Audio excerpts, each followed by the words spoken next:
I call to order the Committee of the Whole for Tuesday, May the 9th, 2023.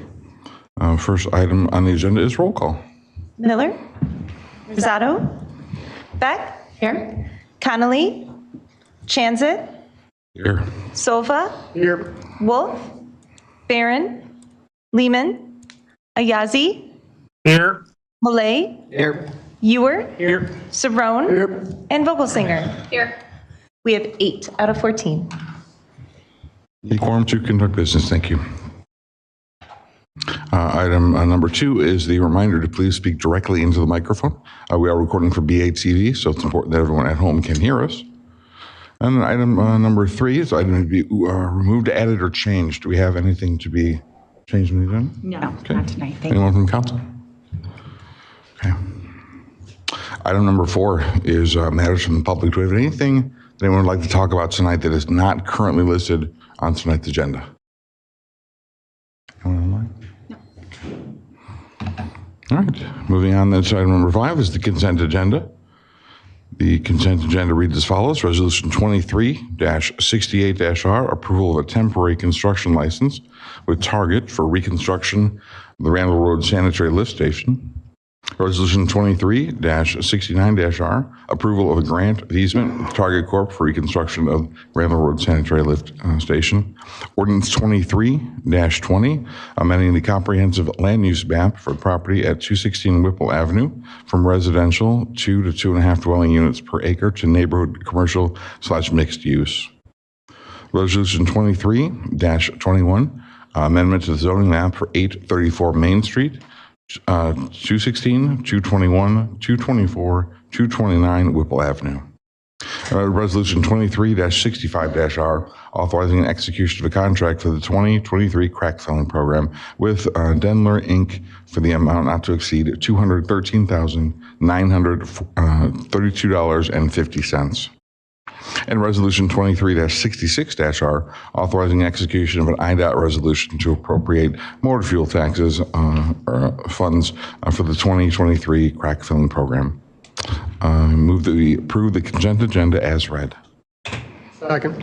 Motion and a second. Any discussion? And roll call, please. Chanzit, Aye. Silva, Aye. Wolf, Barron, Lehman, Ayazi, Aye. Malay, Aye. Ewer, Aye. Sabrone, Aye.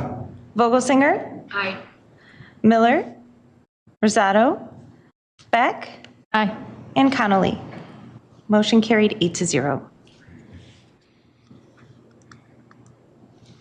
Moving then to item number 6 is ordinance 23-17. This is amending the comprehensive land use per property for a portion of 103 Main Street from light industrial to public facilities and institutional. Who has that? Thank you. Yep. Thank you, Chair, Chairman Chancet. As you mentioned, we have 2 items on the agenda tonight for the wastewater treatment plant.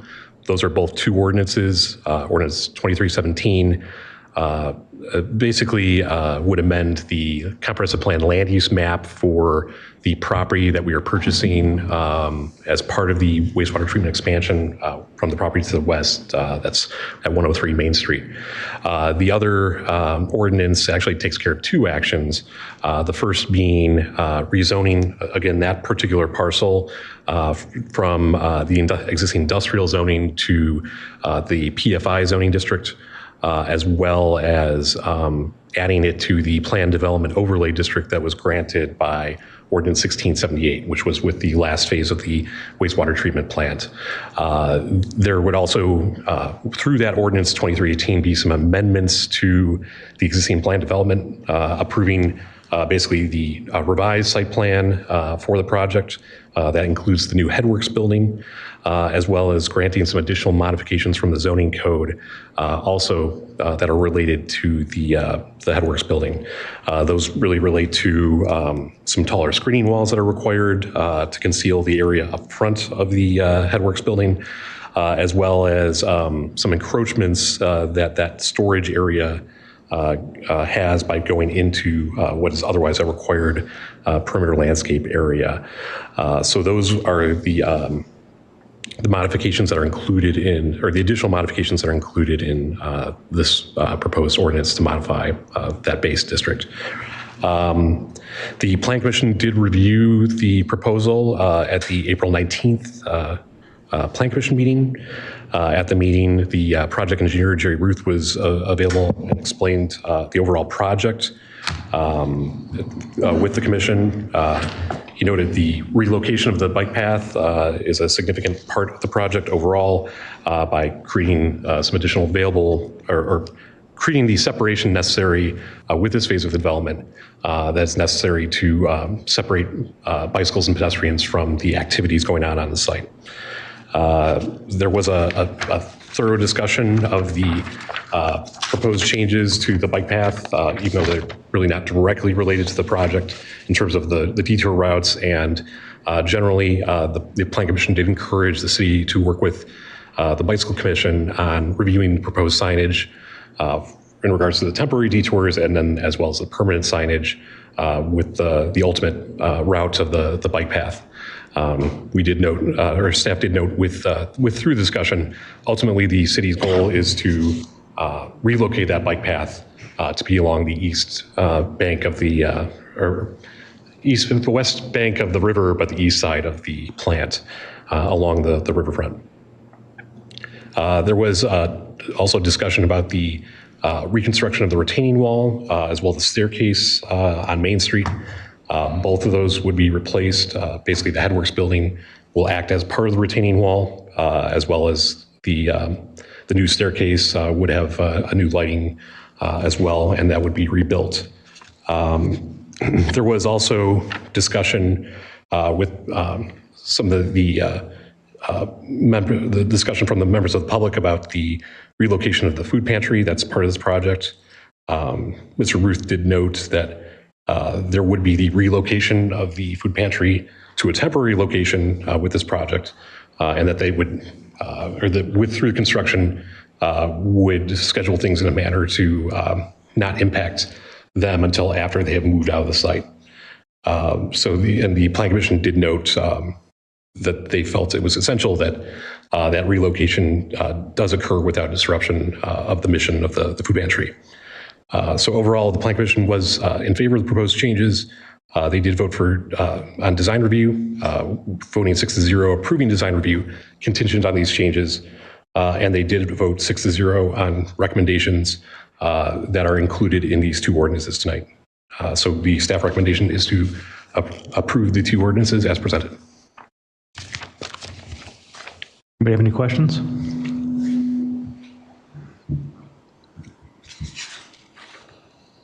Okay. We'll start with the first one. If there's no questions, then make a motion that we send to City Council for approval Ordinance 2317, amending the comprehensive plan land use map for property, a portion of property at 103 Main Street from light industrial to public facilities and institutional. Second. Motion and a second. Is there any additional discussion on this? Clerk, roll call, please. Ewer. Aye. Saron. Aye. Vogelsinger. Aye. Miller. Aye. Rosado. Beck. Aye. Connolly. Chanzit. Aye. Solfa. Aye. Wolf. Barron. Lehman. Ayazi. Aye. And Malay. Aye.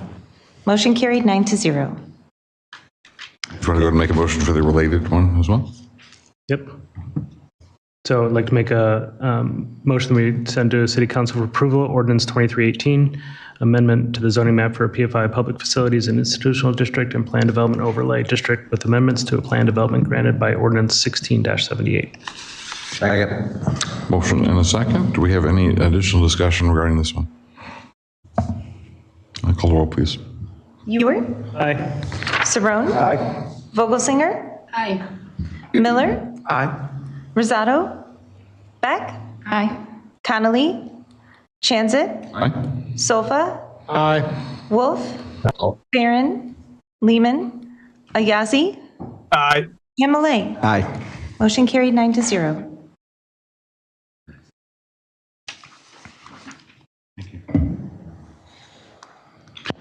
Moving on then to item number 8.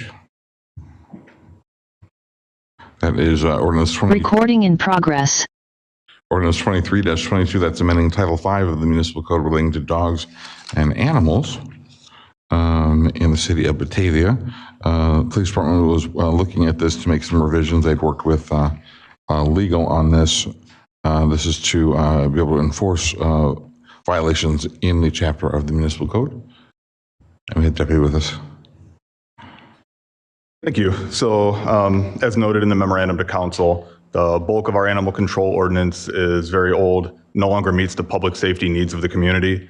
I think much of our ordinance was written in 1972. There has been a number of spot revisions over the years. However, much of our original ordinance still remains in place. We have been having issues with our original ordinance recently. We have had some of our ordinance violations that we have sent to court defeated in court, largely due to vague language in the dog at large section of the ordinance, which is unclear with regards to whether or not we can cite dogs running at large on other people's properties. It is more confined to public ways and public properties. So we have had cases, unfortunate cases, where dogs have actually attacked other people on private property, and there's been little remedy for the city to be able to, address those situations. The original ordinance does not allow the city to escalate remedies in situations where there is a public safety risk, so we're very reliant on King County Animal Control for their dangerous and vicious dogs. That's really what we're trying to address with this new ordinance, is to give the city some additional power and remedies when there are dangerous or vicious dogs, so that we can try to address those dangerous or vicious animals, period. The ultimate disposition of any animal follows due process requirements. It's determined by a judge. Any requests to euthanize a dangerous animal would be reviewed by the judiciary and subject to judicial review. We still have the ability to classify an animal as a dangerous nuisance animal. Provides the city the ability to impose and enforce additional remedies to protect citizens from dangerous animals. So we would be able to impose restrictions preventing the use of electronic collars or electronic fences for animals that are deemed to be dangerous. The ability or the requirement for placement of warning signs of a dangerous animal on the property, and requirements to maintain control of the animal on the owner's premise unless the animal is muzzled or caged. It also addresses new technologies which are silent in our current ordinance. So it addresses things like electronic fences and electronic collars, and it improves and expands our animal cruelty provisions. Staff recommendation is to approve the ordinance as presented. Any questions? Turn to council. Anyone? Too soon to ask if there have been any complaints about pigs, or? It will always be too soon. That's that question. I just would like to commend Deputy Chief Blowers, who took the lead in making numerous amendments to a rather lengthy section of our code, and it will, as he states, make it us have a greater ability to act in very appropriate cases where we would have liked to in the past. So thank you very much for your hard work on this. If there is any additional discussion? If there is not, I would make a motion that we send 2322, amending Title V of the code relating to dogs and animals, to council for full consideration. Second. Motion and a second. Any additional discussion? Clerk, please call the roll. Jansen, Aye. Sofa, Aye. Wolf, Barron, Lehman, Ayazi, Aye. Malay, Aye. Ewer, Aye. Saron, Aye. Vogelsinger, Aye. Miller, Aye. Rosado, Beck, Aye. and Connolly. Motion carried 9-0. Thank you. Moving on, that's item number 9. It's a discussion regarding trailer and semi-trailer licensing regulations. Go ahead. All right. In summary, staff has developed several alternatives for licensing and site regulations of trailers and semi-trailer storage lots. Staff is seeking direction from the committee of the whole on what level of regulation the committee would like to see. For the background, in a memo provides the committee of the whole for the February 14th, 2023 meeting, staff introduced an initial discussion for truck and semi-trailer licensing, storage tax, and to modify related site regulations in the zoning code. At the conclusion of the discussion, the committee of the whole gave direction to staff to proceed with preparing potential options for the licensing, taxing, and/or regulation of truck and semi-trailer storage lots. Staff has prepared several alternatives for licensing and site regulations and is seeking direction from the committee of the whole for acceptable levels of regulations. I would like to remind the committee that this would not impact businesses that currently conduct their business and have trucking as an accessory use, like Aldi, Suncast, Agco, and other businesses that we currently see operating in the business park. If it's okay with the chair, I'd like to approach talking about the licensing in its own, discussion, and then proceed to the zoning section. That way we can keep the conversation separate. Okay. The city of Batavia currently does not license truck and semi-trailer storage lots. Over the past year, staff has received a substantial number of inquiries for trailer and semi-trailer storage facilities. These inquiries have ranged from smaller operations of 20 to 30 trucks to operations exceeding 90 plus trucks and trailer spaces. The licensing of these facilities would help better regulate these uses and offset the cost of road maintenance caused by this use. Staff has prepared 3 alternatives for the licensing and fee structure for truck and trailer storage lots. Additional requirements for the licensing will be presented in full presentation of the draft ordinance at that time. Staff is seeking direction from the committee for what license fee to implement and whether to limit the maximum number of licenses that may be issued by the city each year. In the memo provided to you, we did provide 3 alternatives. Alternative A, as identified in the memo, would license a fee of $300 per parking space per year, and also it would apply to existing and future businesses. Alternative B would increase that rate to $500 per parking space per year, again, applying to existing and future businesses. And then the difference with alternative C would be to license a fee initially of $500 per parking space per year, and then increase to $750 in the year of 2028 per parking space, and then also issue a maximum number of licenses at any time.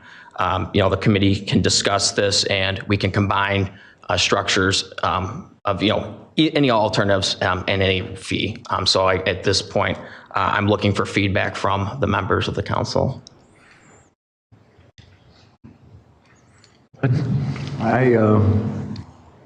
I have very limited knowledge of this, of what companies are doing or what other towns are doing, but I know of one company doing it, and they charge typically $300 to $400 a month for a parking spot. So a license fee for $500 seems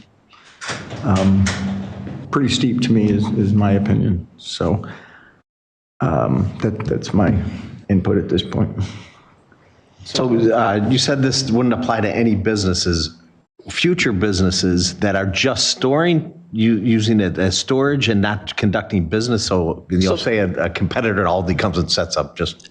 It would not. So the way that the use would be defined is we would define truck and trailer storage lots as its own use. So essentially, these are facilities that are developing only for the purpose of storing trucks. They might put up a small building, of like maybe 500 to 1,000 square feet, and they're essentially paving the entire lot and cramming in as many trucks and trailers as possible. So that would be the standalone use of the property. It is not something that is associated with a larger business that is, creating more jobs and long-term potential for the property. Essentially, that is ultimately.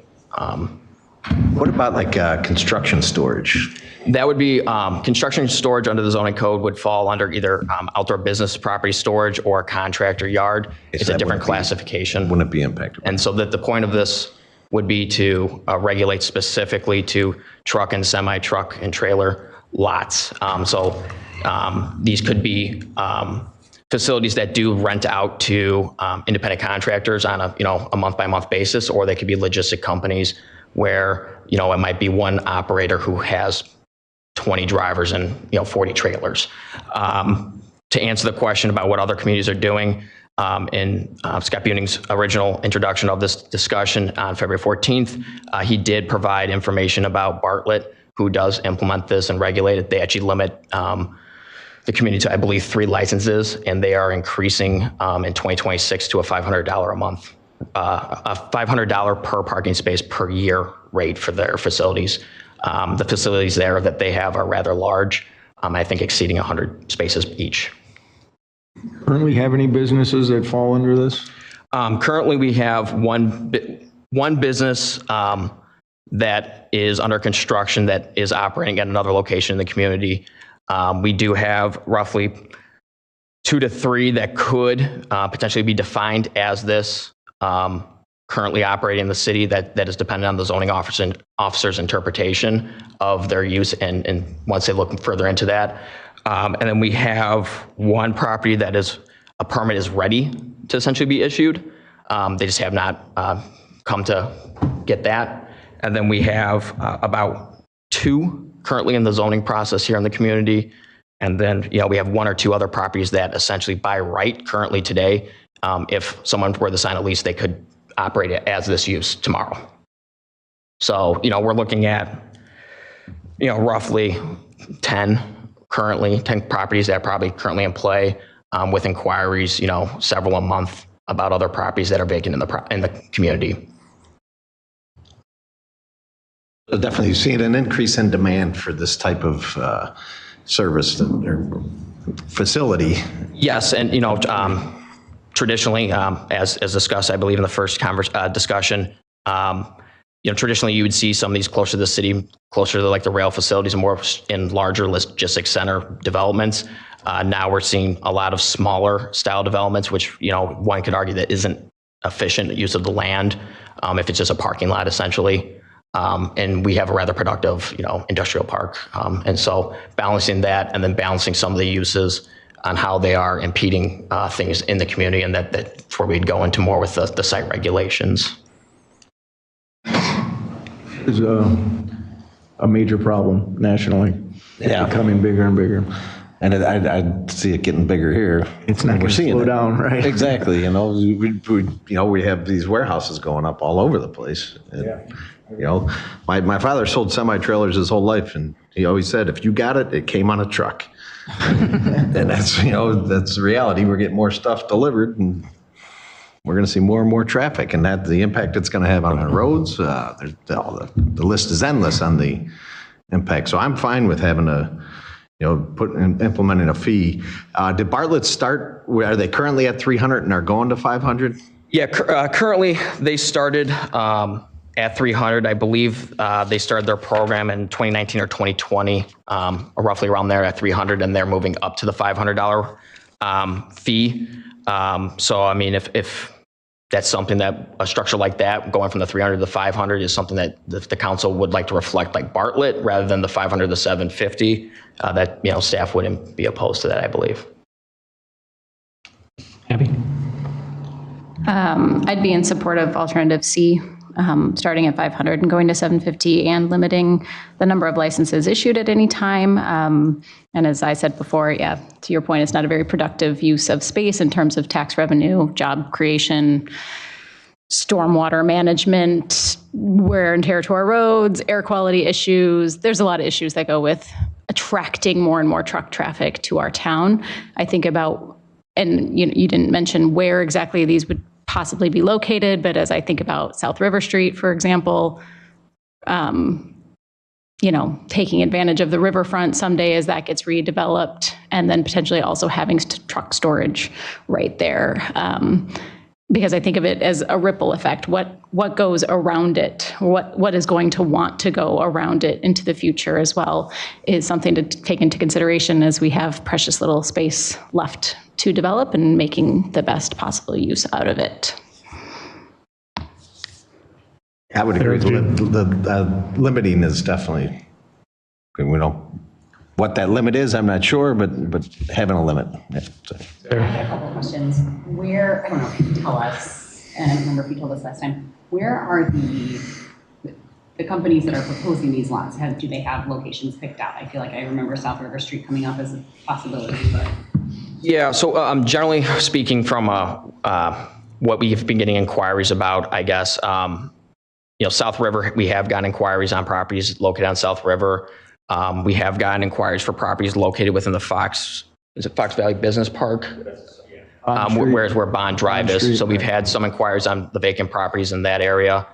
And then we have had a few inquiries for some of the few properties that we have left in our larger industrial park off of Kirk and Fabian areas. So, with developable land or properties that could be repurposed, it's, River and some of those others to the southeast part of the town. Is South River a light industrial? South River currently is light industrial. The city does, in the future, have our South River study that will be conducted. I believe later this year is the goal. But so at the moment, the staff does not want to look at changing any of the zoning or on that property without doing the study first, because it could be detrimental to the study itself.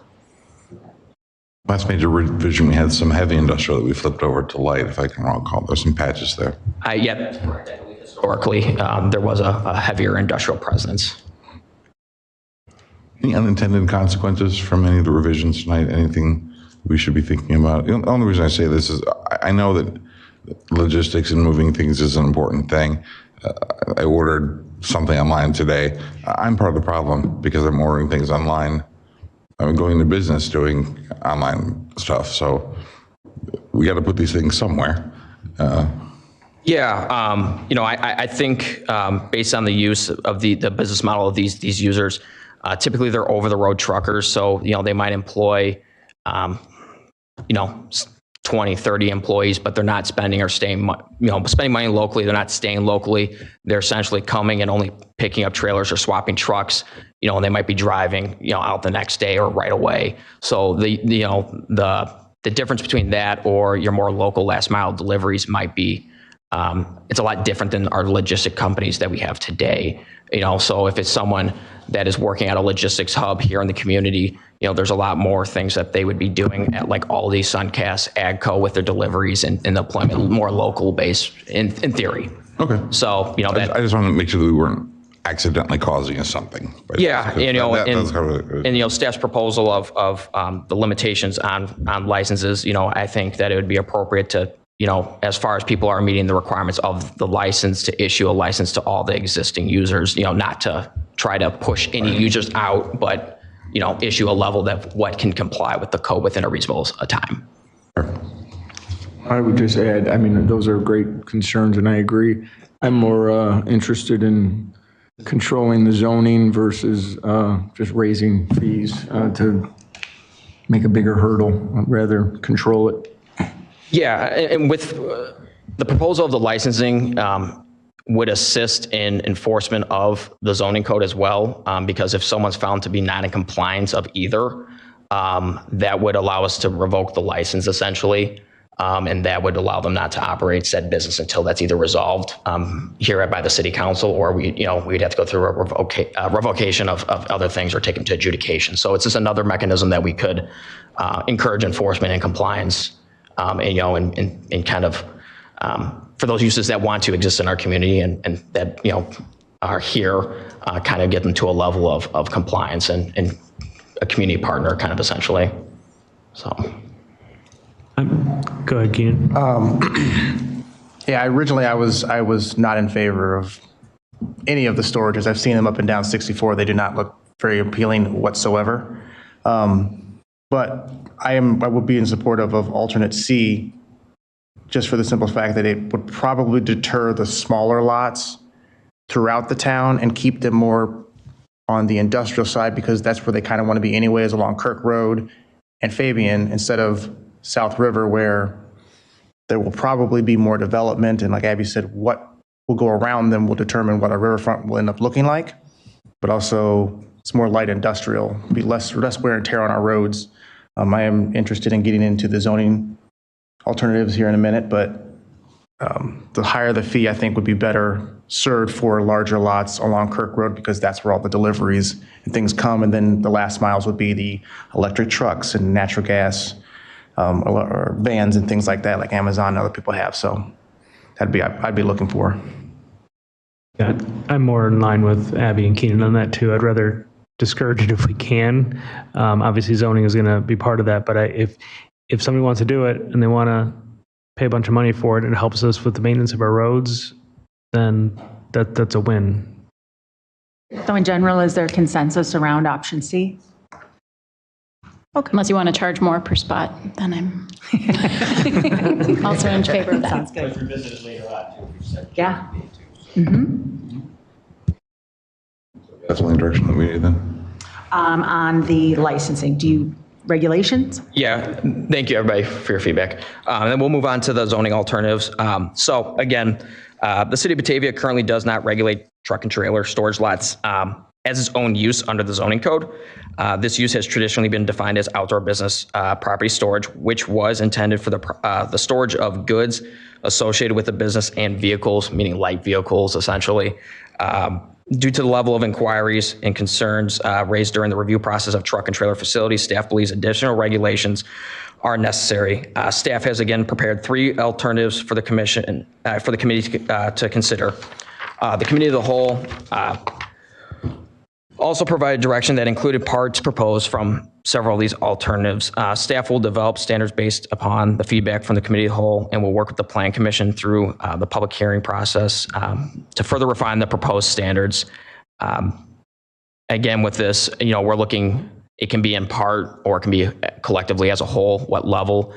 Some of these, may mesh better, in your opinion. So we're looking at this from a high level without getting into the very specifics unless you have suggestions that we're open to. That way we can take those to the Plan Commission and go through that process and come back to you with additional regulations. So I'll go through the alternatives and then from that I'll discuss what's changing in the next levels just to save the repetitiveness. With alternative A, we are looking to create and define a new zoning use classification, truck and trailer storage lots. The use, we would regulate this use as a conditional use and limit it to the industrial zoning districts like the LI and GI zoning districts. Screening requirements, we would utilize the existing regulations for outdoor business property storage, the same with pavement. And then setbacks, for this alternative, we could implement a minimum rear setback for parking areas when adjacent to a residential zoning district. And then we would require a full traffic study for any of these uses if they wanted to come in, if that's something that the council would be okay with. For alternative B, we are looking at adding from that foundation a minimum building size requirement for square footage.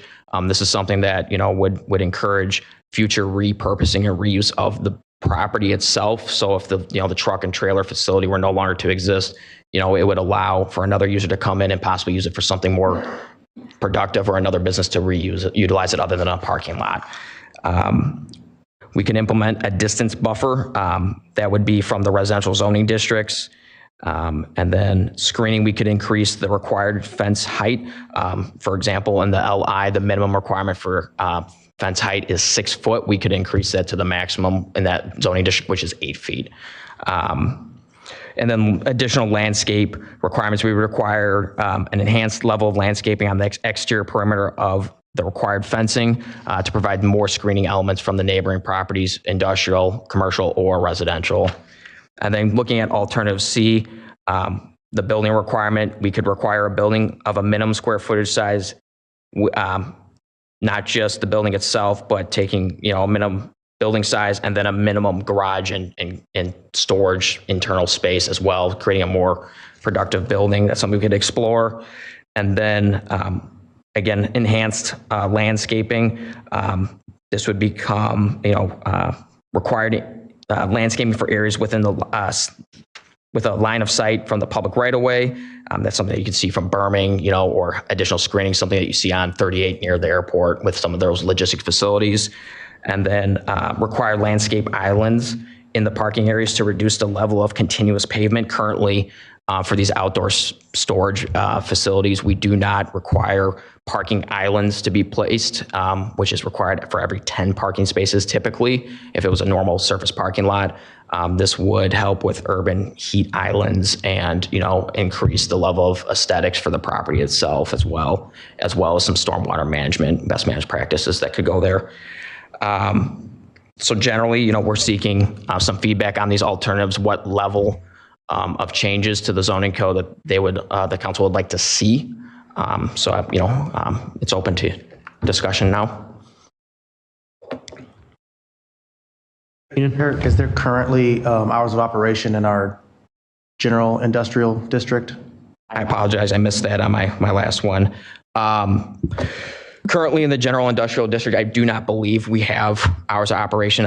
There's not hours of operation for the GI district. No, that's what I was wondering, because I just was thinking about if somebody was up against a residential district, like say, I forget which street it is, that's just west of Redant. There's that other little street and they're backed up to it. Do they have hours of operation? Because I know there's a lot there. That would be the LI zoning district. Yeah, neither the LI or the GI district have hours of operation. Okay.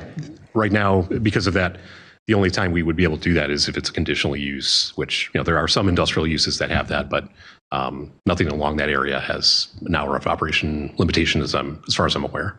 Okay. So if for instance, one of them were backed up to one of those residential lots because of the conditional use, we could impose a hours of operation so that someone's not moving a bunch of trucks at 2 a.m., waking families and kids up. That is correct, and that is partially some of the reasoning to why staff is pursuing that, at the very least, that this become a conditional use in the zoning code. It would allow both staff and the city council to have additional level of focus on this and take into consideration those issues.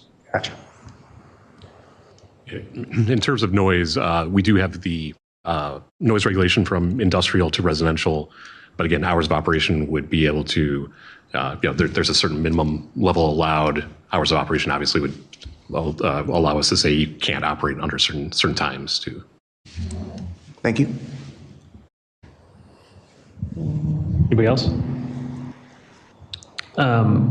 I would switch it and not even have light industrial in there, because if we have a border on commercial, then the only general industrial on South River would be excluded, and then it would keep everything in the one corner of town if we were to do it at all. Sarah?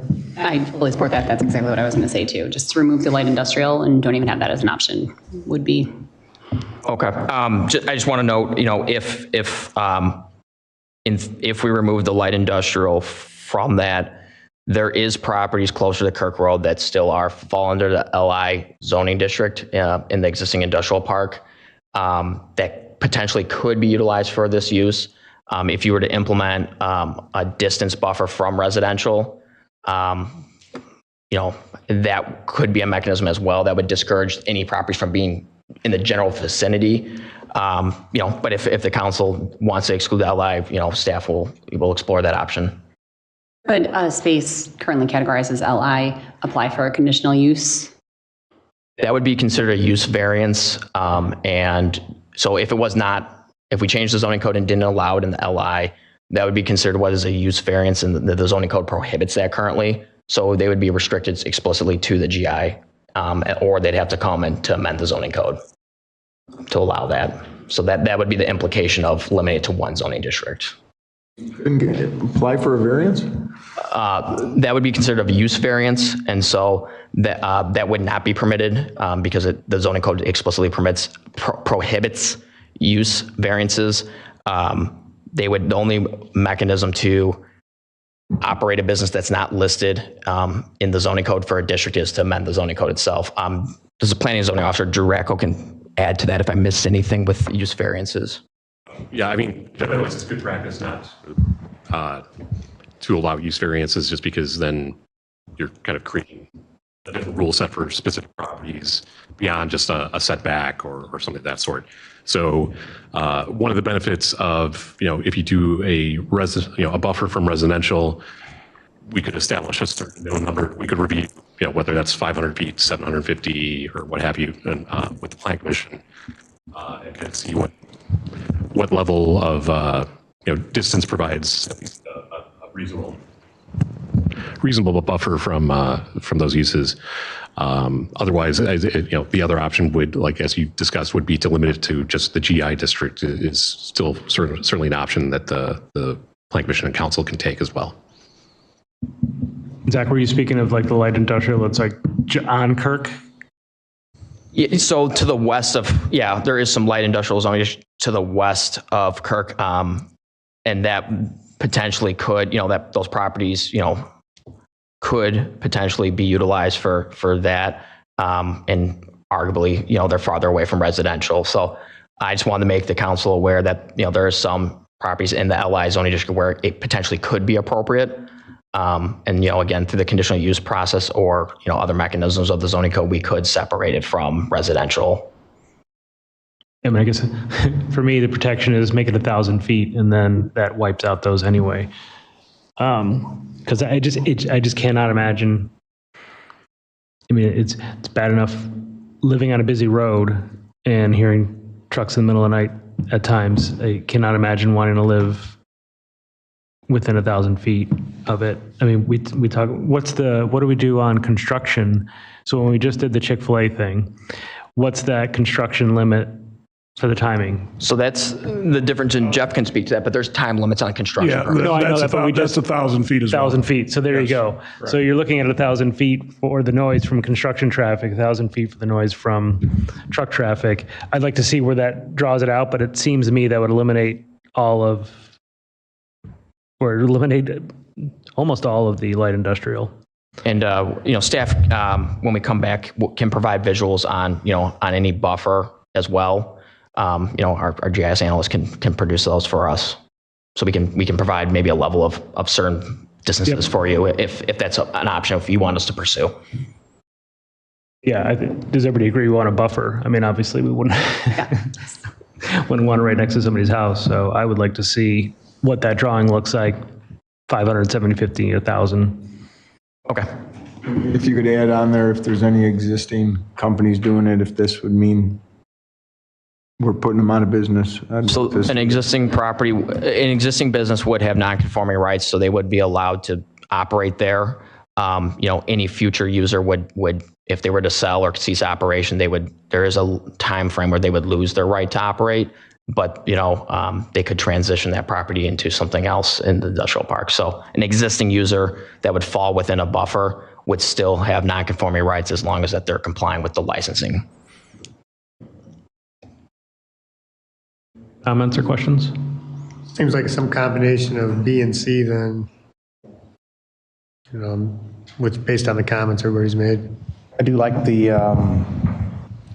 enhanced landscaping requirements. I remember one of the first things we voted on during our first term, one of the new properties, we really put trees and buffers and landscaping there. So I would love to see a more enhanced landscaping for something like this, because again, I've seen these truck places and the trucks are sometimes, the visual is not in the best shape. That's for a big variance, if I recall. That is true. I remember that. Yeah.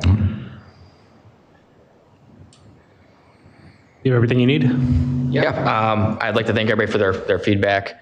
In terms of impacts from the city staff, there will not be any general impacts to staffing. Again, the licensing would provide a new revenue source to the city. This is something that we could implement towards our street programs or our sidewalks, intersection improvements, things like that would be affected by these uses. As far as the zoning code regulations, this would advance the goals of the comprehensive plan and to seek to improve the quality of our industrial districts and minimize their impacts on other properties, including other industrial properties. A timeline for action. We have no set timeline, but I could see staff bringing something back at this summer, probably July, August, starting with the Plan Commission and proceeding that way. And then we would have to work with finance and some other departments in the city on when a license could be implemented here at the city. We obviously want to have enough transparency in that process and notify those businesses accordingly. We could also bifurcate it because the licensing is going to be more in the municipal code and the other stuff is going to be in the zoning code. So there's a notice and amendment time period. So we can move separately with the licensing from the zoning stuff if that's the desire. Yeah, I would say if we can do something quicker we should move quickly where we can. Okay, we'll take direction on that. Thank you.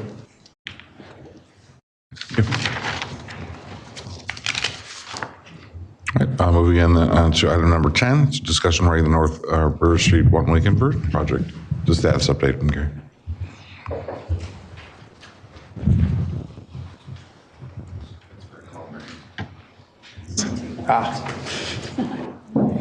Hey, good evening. Evening, Council. I just wanted to provide a status update on the North River Street conversion project. We did award a contract, as you know, and we have had a pre-construction meeting. Our contractor has submitted the applications, the plans and applications, shop drawings essentially, back to IDOT. And IDOT has issued a permit to proceed with construction.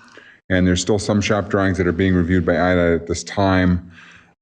We had always anticipated that traffic signals would be a delay. We were told a couple of years ago that traffic signal equipment was on a long lead time. So that was not any surprise to us. We always anticipated the need for some sort of temporary signal or other temporary measures. But we thought we could proceed with curbing and all the other work and then just do the temporary measures for the traffic signal. But we did find out after our contractor interacted with the paving brick manufacturer that even though we have a standard paving brick that's made, that's the bricks that are on North River Street, they still have a 6-month lead time for deliveries right now. So we have some in stock, but only about half the quantity that's needed to do this project. So what we are recommending is that we still proceed forward with implementing the one-way conversion prior to Memorial Day, as we've always stated. Essentially, we can install all the signage, do the pavement striping, permanently remove the left-hand turn lane. The only temporary measure will be a barricade that will go and take the place of the curbed bump out, and that barricade would have a do not enter sign on it as opposed to a road closed sign. And the do not enter sign I included in your packet, that's just a standard sign that vehicles will recognize as a sign you do not want to enter. Again, we'll have the other signage up to indicate that the road is converted to one way. And then we can go ahead and at that time implement the channelization that council had discussed previously by moving the planters and benches. And we'll be able to implement the Thursday to Monday closures per council's direction. So everything will be implemented. The only thing that won't be done is the physical curbing and the traffic controls. And those can be done then in the fall when materials are delivered. So that's our current status update, and we just want to try and get any feedback from council if anyone has any concerns with that plan. As long as the barricade's not the do not enter with a orange and yellow. Well, it's a type 3 barricade. It's going to be one of those ones? Yeah, it'll have to be a type 3 barricade, and it'll just say do not enter on it as opposed to road closed. And we're not going across the entire road. It'll just be at the northeast corner where the curb's going to be.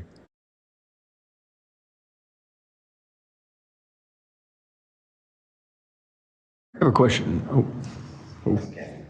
Go ahead. Just looking at the drawing that you have here, the new green circles, I would assume, are planters, and then the red rectangles with the blue outline, are those benches? Those the concrete benches? Yeah, and this is conceptual. Yes, that is true. Yep. And so in this scenario, we would be blocking the entrance on River Street to the parking garage, which I know we talked about, and I wasn't sure exactly what design we'd landed on, if we were going to close off the parking garage access on River Street and leave it only on State, or? No, and if that's the case on here, as it is drawn that way, I see that now.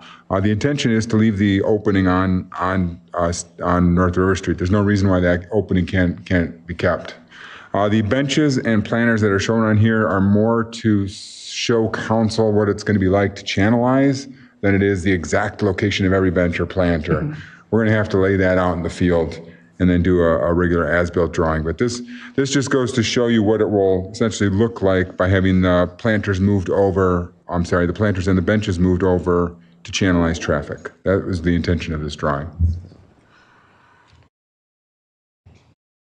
So how soon are we talking we can get the barricade with the do not enter and start approving the permits that have been applied for?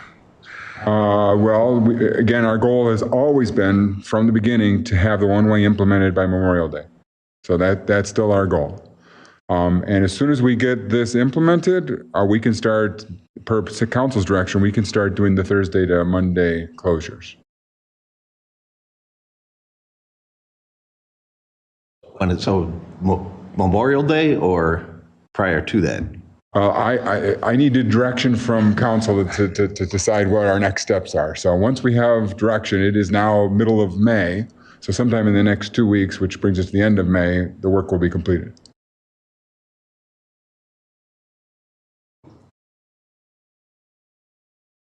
Question regarding when, with the shutdown Thursday to Sunday, is that? Monday. Or Thursday to Monday?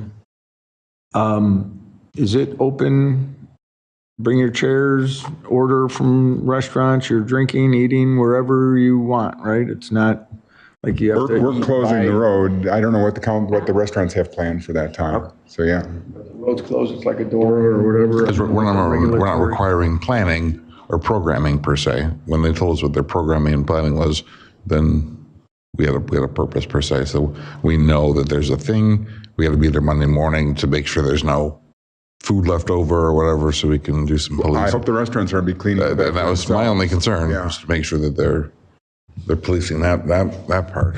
But no, we will be opening the road Monday morning and closing the road sometime Thursday afternoon. So my question would be if you are considering allowing people to bring their own chairs and have their own setup out there, are people allowed to bring their own coolers then too? Certainly, but I don't know what. Because that seems like it would be detrimental to the businesses. I would have done that. I'll support anything.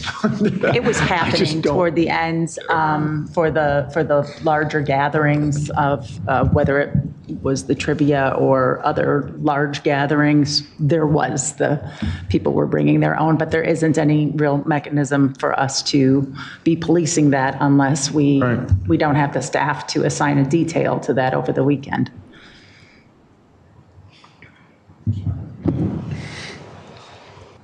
I'm not sure how much space there will be for outdoor dining tables anyway once we do the channelization. I think maybe that will be yes. Abby? Well, I guess I assumed there would still be room for more outdoor dining since we always had a channel down that road for a fire truck anyway. We had 9, which was more than half of our tables were on the south end past the alley. So between El Taco Grande and Miras was where the majority of the public outdoor dining tables were located. So there won't be as much area for that when it's a lane.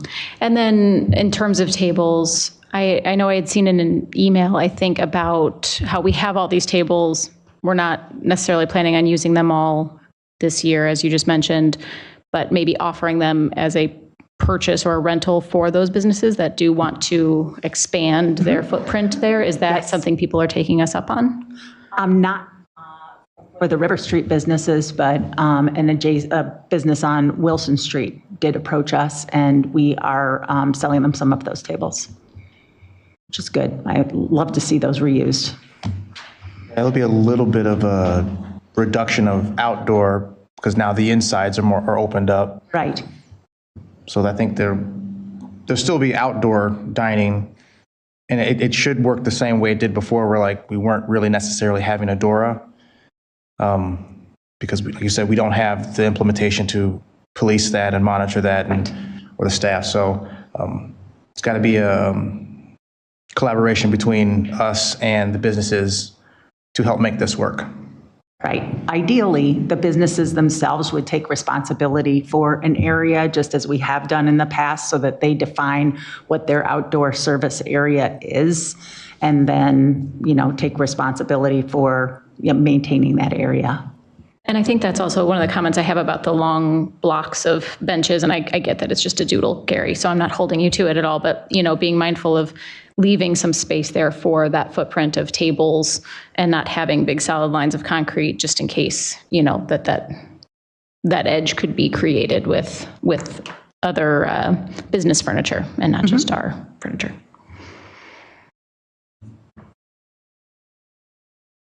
With regards to a DORA, I would just suggest that if we do implement some sort of a DORA, that it's thoughtfully considered in terms of like time restrictions, signage, purchase location, if people are allowed to bring in outside alcohol, or if this is only things that are going to be purchased from the businesses in the downtown area. Are we permitting glass? Other DORAs that we have seen, they require the alcohol to be purchased from a participating local business. They're selling their alcohol or their beverages in plastic glasses. They're specifically labeled so that we know where those are coming from, and there are requirements and restrictions with regards to what times, what days the DORA is a DORA, and there's signage in all of the locations where there is a DORA in order to afford people the opportunity to recognize whether or not there are restrictions in place. I agree that's a great point, and that's why I brought it up, because there's some ambiguity right now, and it'd be better if we're just kind of clear on how it works. Like I said, I'll support anything, but we should be clear on what those rules are, like plastic only, or you have to buy from the businesses. I'm good with any of it, but as long as it's flowing and people are having fun, that's the key. Yeah, I think that any decision that we make would come from your department as to what you've seen, also our staff, as to what is out there and what best works for you guys to be able to actually implement something that works. And I do think that with us having a DORA, it has to be something that you don't bring your own. You utilize our businesses that are downtown, because that's why we're doing this. We want people downtown utilizing our businesses and helping our town. Related to that point and back to the tables, if we make sure, however we can, that there is outdoor seating, I think that will help discourage people from wanting to bring their own chairs than whatever else they might need if they know that they're going to have somewhere to sit when they come downtown to purchase food and beverages from our local spots. I think that would just kind of create a space that people want to go to. The issue is, and I don't know if Gary has the map electronically, but you can see how much space has been eliminated where ordinarily tables would have been. Yeah. So that it's just a limitation. Yeah. We'll put out, what feels comfortable with pedestrians having to get through there as well.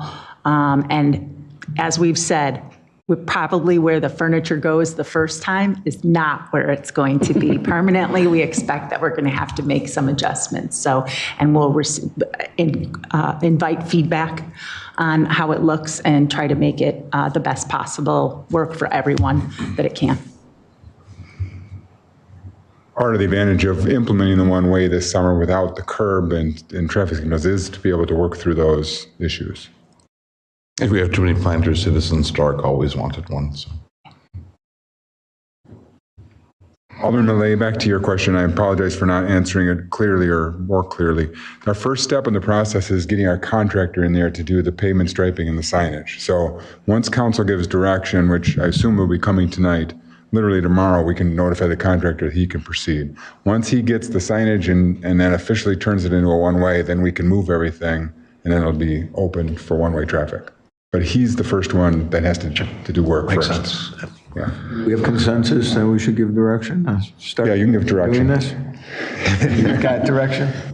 Anyone from the public here to comment? Turn over to the public.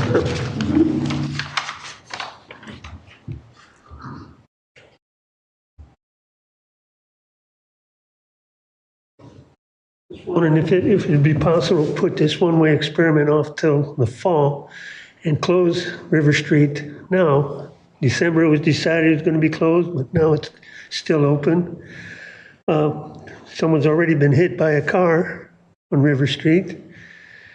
This open now, closed now, open now, it's confusing and between the bicycles and the kids and the events that go on there. There's going to be music on the street Tuesdays, Fridays, and Wednesday there was karaoke at the Revolution. We've seen with the road closed that residents and people needing to get through generally can. I mean, Sunday, the karaoke guy for Bulldogs was coming through every Sunday unencumbered. There was times that it was too crowded, like the Main Street had the whole street full of picnic table from end to end. You had the car show. Trivia gets pretty crowded, but I have seen a car it took time in doing, but squeeze out of there. But it just worries me to have it during the summer season, to have it open, closed, open, closed.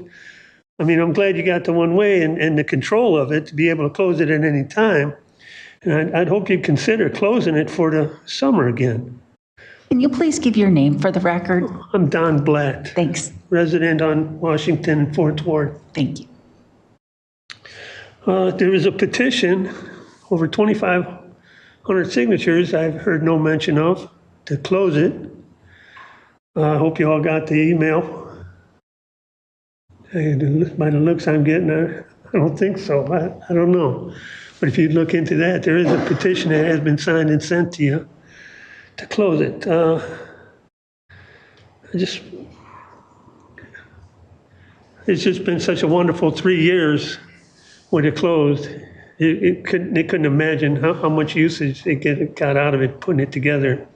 And I'd hate to see that go away or become a hurting field. And another concern I have about squeezing planters and everything in the middle of the road is, will the fire department have enough room to work? I mean, they can get the truck there, but will they have enough room for the outriggers and the hoses? And I mean, will it That will encumber be a consideration for sure, firefighting? Don. I mean, I'd hope we don't encumber them. No, And, absolutely. But just to keep it open, for, it was their Sunday. They had Bluegrass Sunday, outside Sunday, and cars were ripping down there, and they're just trying and making left turns. I mean, I don't care what kind of curb you put in there. If they're going to make a left turn, they're going to make a left turn. Take these into consideration and please close it. I mean, it's already into the season. If you want, I'd hope you'd try this one-way experiment this fall. Put it off to the fall and just close it for the summer, at least. And if it works out well in the fall, and consider it for one-way open next year. See how it goes over the winter, over the fall, over the spring. Any particular reason that you suggest holding off until fall? Because there's a lot of people on the road, sharing the road at festivals throughout the summer and in the fall. Yeah, but there were summer, there's a lot more bicycles coming up out of from underneath the bridge. They got that ramp that comes up by Bulldogs, and there's just so much more foot traffic in the summertime. If you're going to experiment with it, do it when there's less traffic. Makes sense to me. I mean, but if there's people, there's people. It only takes one. If there's people, there's people. It only takes one pedestrian, honestly, to misunderstand what the instructions are of the road and have to be a car there. So, yes, I see why it makes a difference if there's more cars. Yes. And there's events out there. For sure. But as it stands now, as a WUNRF, it's supposed to be a shared space. And we're definitely changing the road. Definitely. But there's quite a bit of programming that has a lot of people there in the fall as well.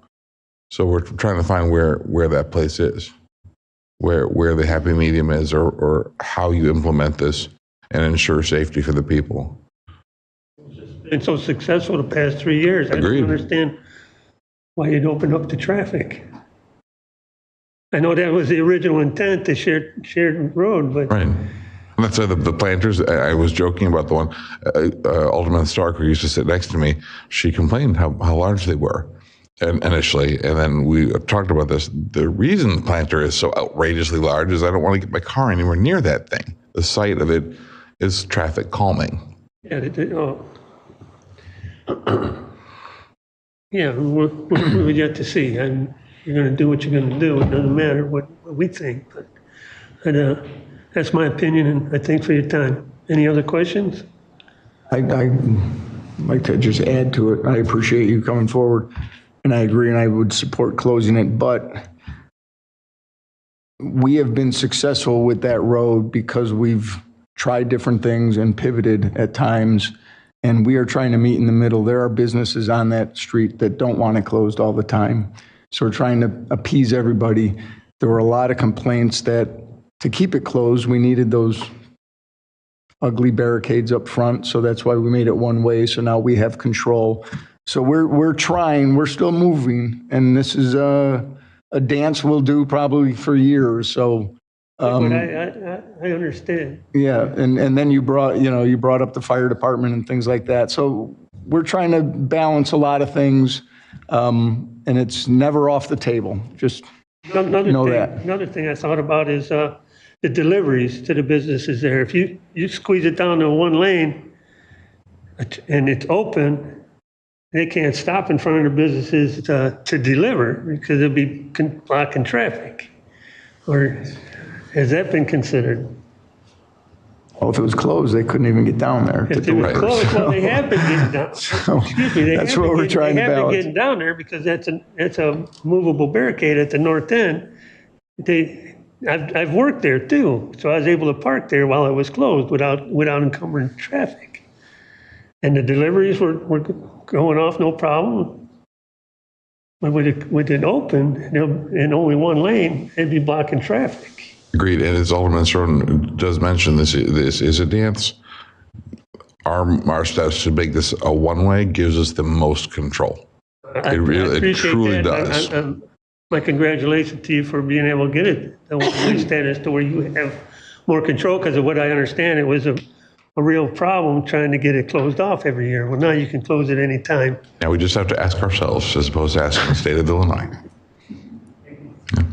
Anything else? Anybody else? I'd like to say something. I'll stand down. Thank you. Thank you. Thanks. Hello, everybody. My name is Frank McDonald. I moved here from Chicago last summer.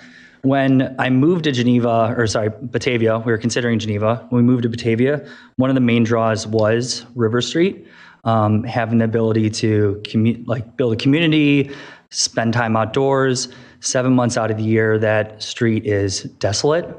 And not to mention how dangerous it can be, as well, as the other gentleman had mentioned. So, I mean, when we look at other towns around us, St. Charles, Geneva, we really have to compete with those towns. And Batavia has a small section that we really can use as a gathering, and that is River Street, along with how dangerous it is. I grabbed a burger from Sidecar Supper Club right before this, was right by Miras, took a right, didn't even think about it because the sidewalk and the street have no distinguishability between the two of them, and a car came whizzing right by.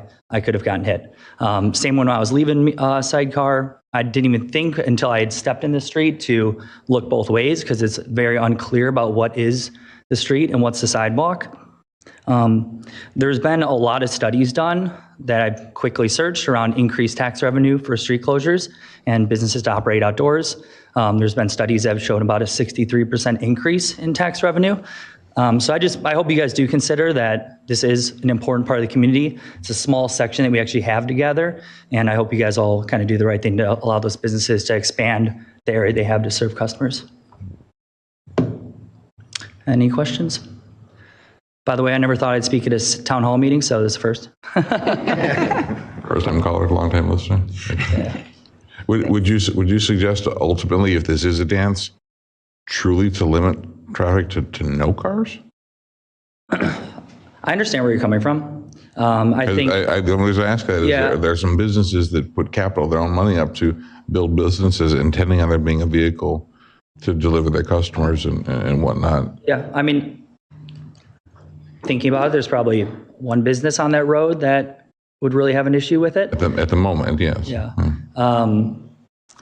And everything in a government is a negotiation. So I think Thursday to Monday is like a good step forward.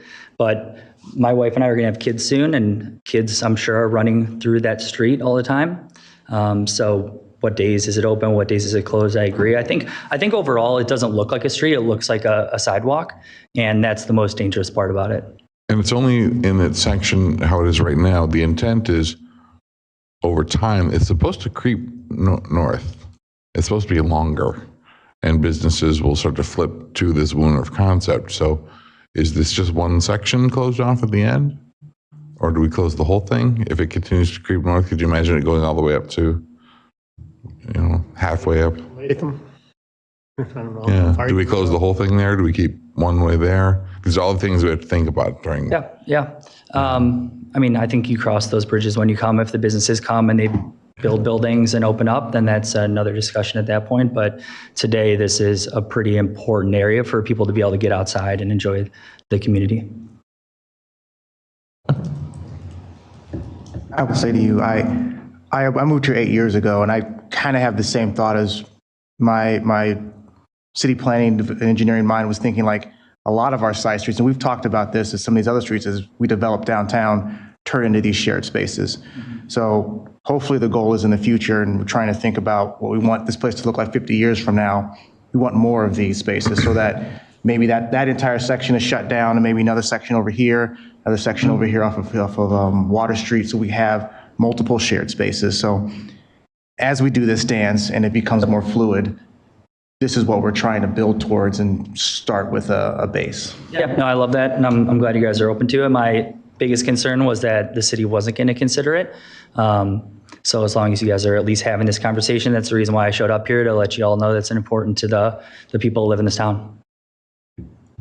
Yeah, I think this council's been pretty unanimous around keeping this road closed for the busy periods. But to that note, the safest thing for a pedestrian is more pedestrians around them, so that cars are expecting them and they have a traffic calming effect, just like planters, the existence of people. I would have to imagine on a Tuesday at 5 o'clock tonight, how many pedestrians did you see out on River Street? Was it pretty empty tonight? No, actually, we couldn't even get a seat at Sidecar. Outside? Yeah. Oh, that's great. I mean, that's good. It's our hope that with this design and getting the traffic calming in place, that even when the road is open, it will invite more humans. And as more humans exist on that road, cars will feel less comfortable. They will go slow, or they will expect your presence, and they won't zip around that corner and nearly hit you. But it's a training process. It's an incremental reconditioning drivers to behave differently on our streets, right? And so that's the step that we're taking. And hopefully it spreads to other streets, and then we train the whole city that our streets are for people, and everyone has a place here and should be entitled to safety on every street in our town. Not everybody that drives through Batavia lives here as well, though, so something to keep in mind. Another thing to consider for all the businesses and everybody is anybody can put in for a special use to close the street on a Tuesday, a Wednesday, a Monday, pick the day. Could somebody say, I want to close it every Monday in June and just put in that special use? Yeah, you could do a special event permit that's, every day through November or whatever, because I think that's what we talked about with the farmers market and everything. So yeah, so there's ways that the street can be closed down more. It just takes a little bit more scrutiny. We're trying to, again, meet kind of halfway to say, hey, let's do this. But if there was, for a permit to say, hey, I want to close it Tuesday from 3 p.m. to 9 p.m., businesses are going to have to get involved on moving that, moving the road closed sign, because we don't have staff working at 9 o'clock at night to be moving stuff around. So we need programming, we need activities and whatnot. But it sounds like the businesses and the people are telegraphing a plaza there. I know that's not what we intended, but it could be a plaza someday, and maybe the Wooners does creep north. Rest assured, if less people come down this year and cars are still speeding around, we're going to make more changes. Yeah. So, Awesome. I totally agree too. There should be permanent or at least temporary seating. The people don't bring their own chairs and bring their own drinks. Drinks are supplied in cups that are from the restaurant that they purchased it from. So you guys are making good steps. I hope continuing the conversation, we get to a good spot for the city. Please go back and address those again. Thank you. Yep. Thanks. Thank you.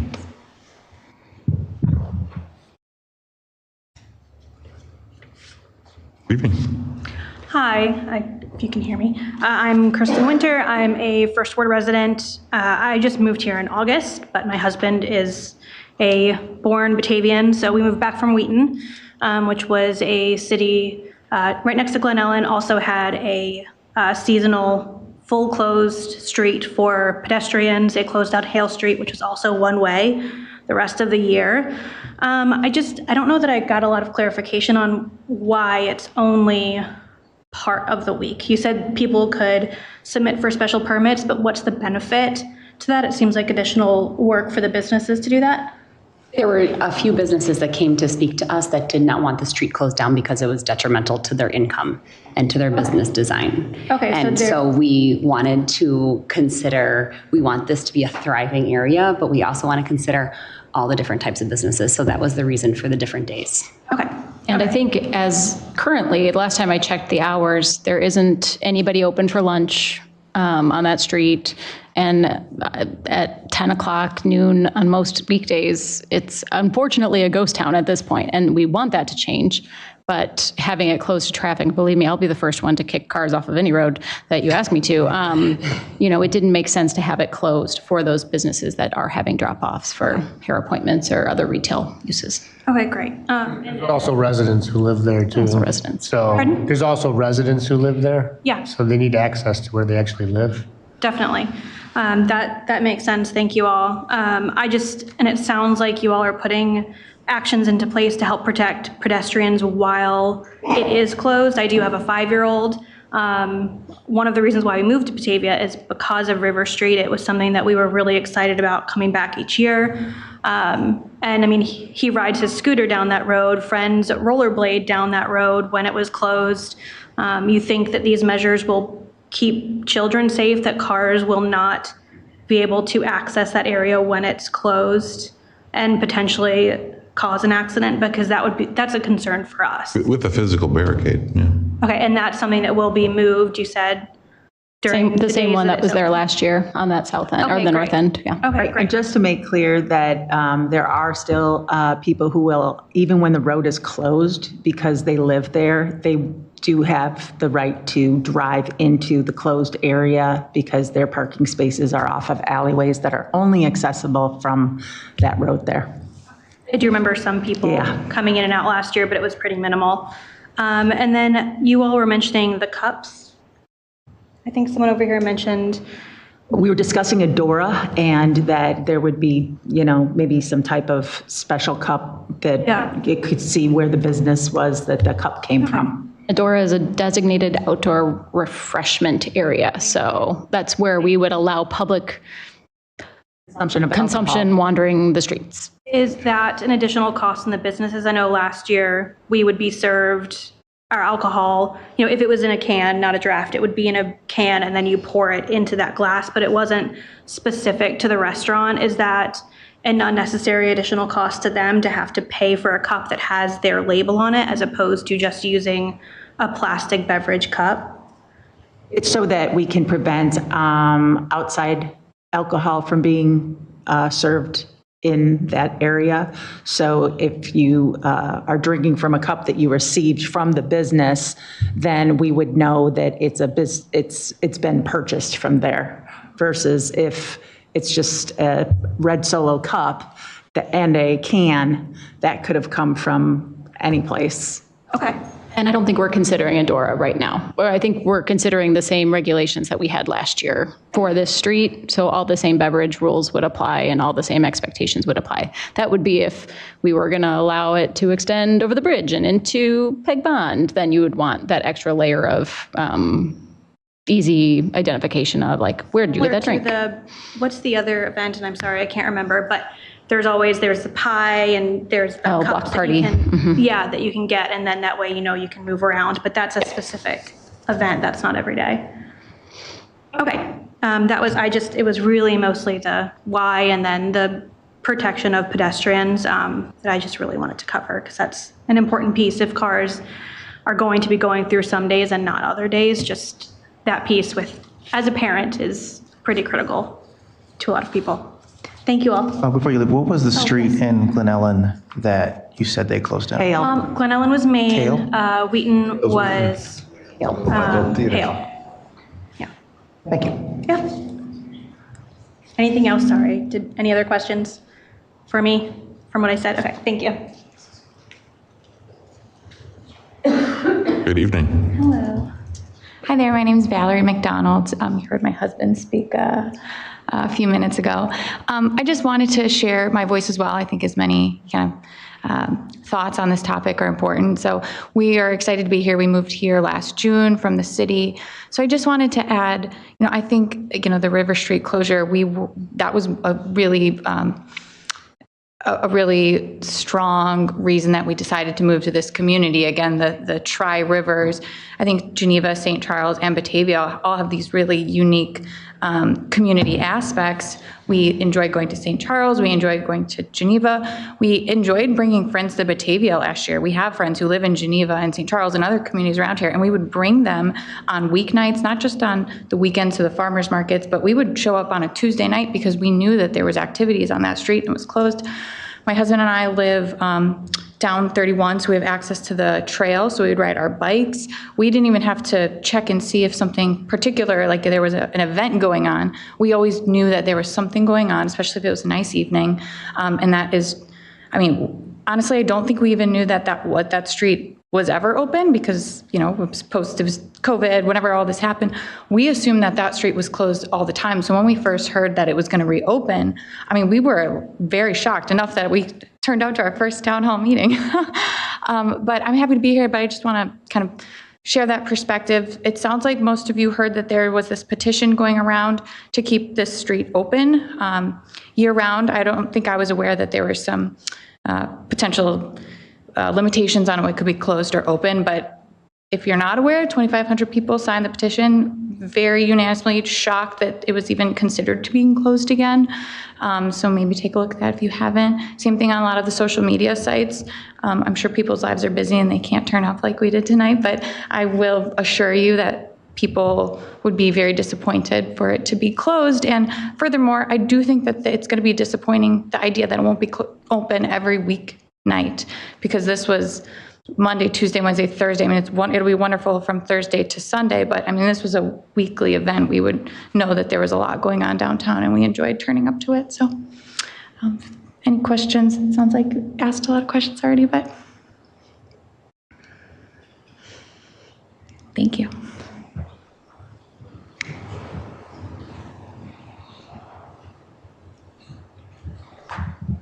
Good evening. Hello, I'm Josh Elsper. This is my wife, Hannah Higgins. We don't live here yet, but we're closing on Friday. So, Congratulations. Thank you. So I just wanted to, I don't mean to beat a dead horse, but I will gladly get up here and do it. I just wanted to say that the closure of that street was a huge draw to me personally.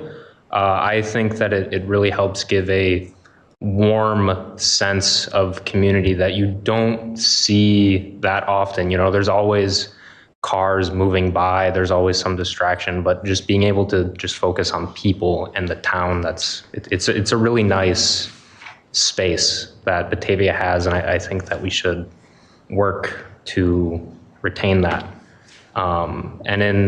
This is the first, because I didn't know what the actual policy was going to be. I just showed up here tonight to find out what was happening. And so hearing that sometimes it might be open, sometimes it might be closed, I don't really want to help train cars how to be around people. Like, it's going to start off with the cars not knowing. I don't want to be there when the cars don't know. So it's an experiment, and if you just shut it down, I think it's best for people. Okay, cars were there first. No, And we changed the philosophy of the road. We took a European concept of the Woonarf and said, how can we make it uncomfortable for cars? Not tell them no, but let's make it as uncomfortable as we can. And we tried that. And that wasn't enough. And then COVID happened, and we saw this opportunity to help our businesses by actually closing the road down. And this cool thing happened, and we don't want to let it go. We definitely don't. But we also have to respect that there are businesses there that have invested a lot of money, that wanted to be there and anticipated that road would eventually open up. And we had plans for residential, a 6-story, depending upon what side of the road you're on, or a 4-story building of residents, 160, 70 some units where people would be walking, but would also have cars.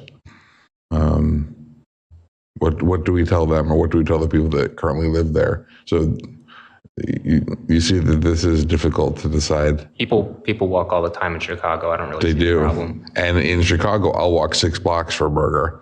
We don't do that in Batavia, but we're starting to. Yeah, We're starting to. it's- I would rather walk.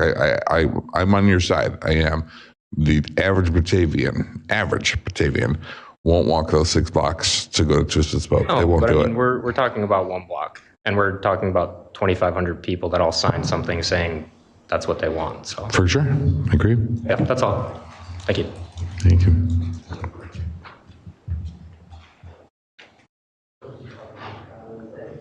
Take my chances on the streets of Batavia first.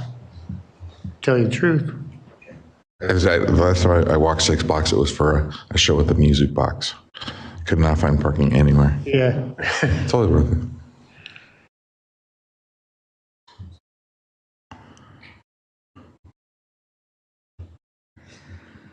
Unless I hear differently, I know my direction from city council, so Fair. I will call the contractor tomorrow morning. Thank you much. Absolutely. Thank you. Moving then on to item number 11, that is the West Cemetery Columbarian Sculpture Competition. We'll share, Laura. Oh, you gotta help us look at public art. We can't do this as a committee. Please help us with art. Please help us with art. No, come on. 8 choices? Yeah, please, nobody leave. We need your help choosing public art. We are terrible at it. Yeah, Not even kidding.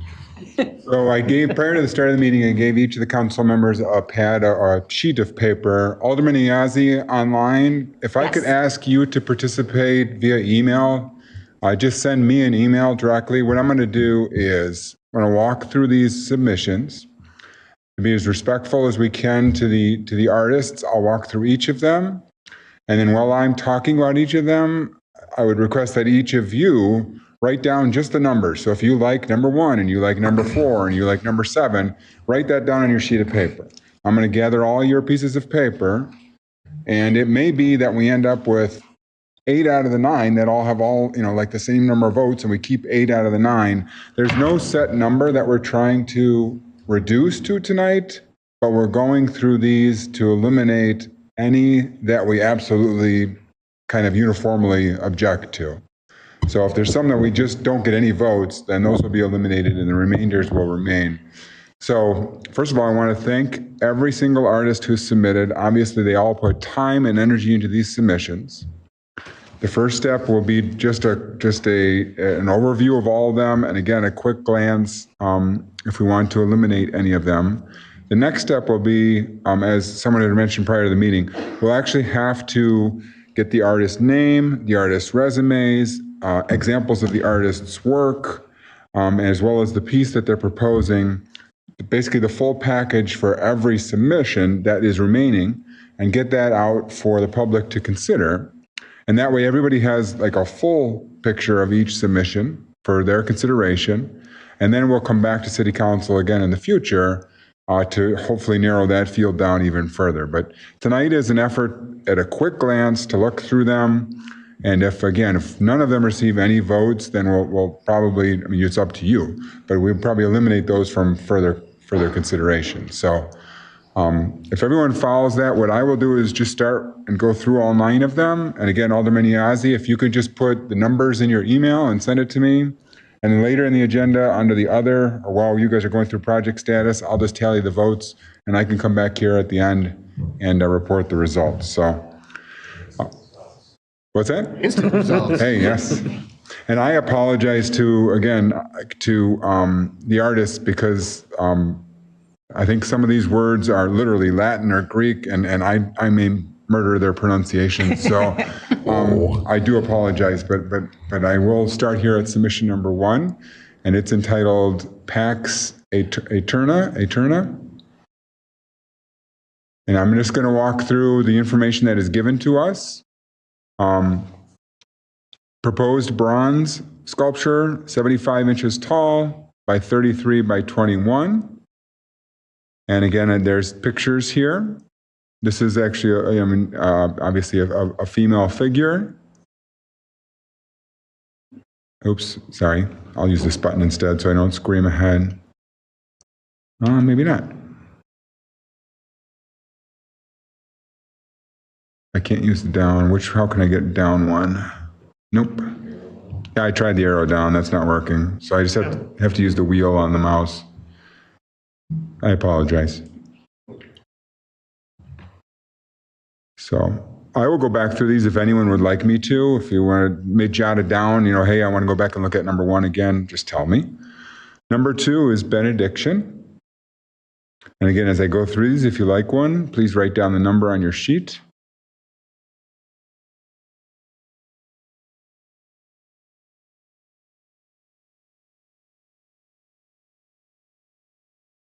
Number 3 is eternal flame.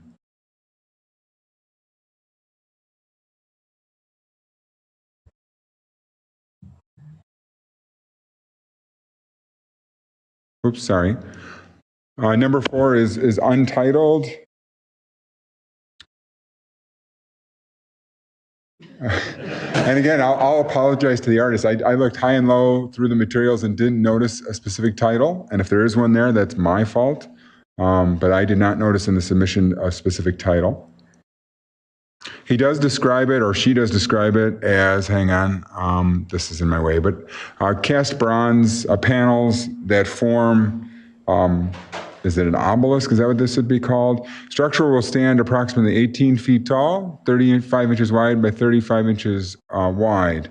And so there's 2 approaches to the columbarium. One is to have the columbarium be a large base for a smaller scaled sculpture on top, and the other is for the columbarium to be a smaller for a larger scaled structure on top. Both work according to a former city administrator that kind of guided us through this process. So you either can go really big or you can go really small, but both would work visually from an artistic standpoint. So this one is 18 feet tall. Submission number 5 is Genesis. Oops. This is media stainless steel, 4.5 feet tall, 4.5 feet, 4.5 feet by 4.5 feet by 12.5 feet tall. So this one again is fairly tall.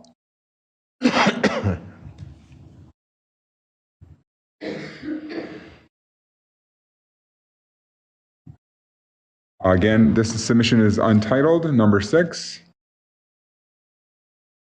Proposed in stainless steel or bronze.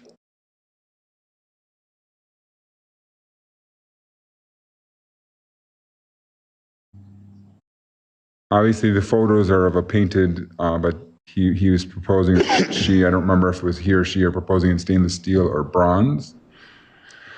Number 7 is self-sustained harmony.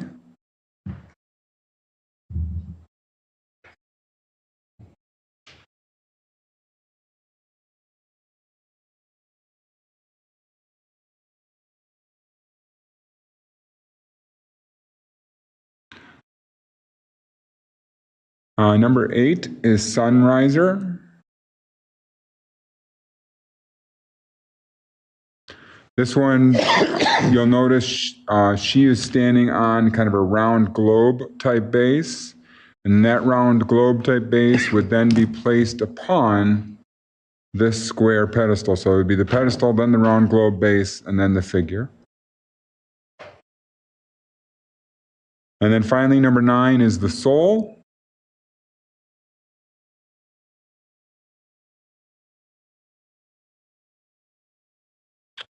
And this one shows a female and a male heads opposite of each other. And that's all of them. Does anyone write down a number that they want me to go back and look at? I'm just going back to one, just do a quick. Go back to one and kind of go through them again? I'd be honored to have any one of these. Yeah, they're fantastic submittals. And again, thank you to the artists. Do you want me to go through them again fairly quickly? Just visually, and then by the numbers, that's all. Sure. So number 1, I'll go pretty quick. Number 2, number 3, number 4, number 5, number 6,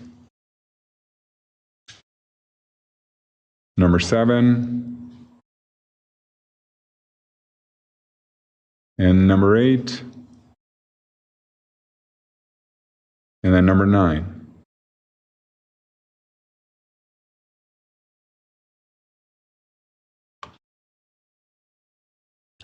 I'm going to stop sharing, but then when I come back to do the results, I'll share it up again.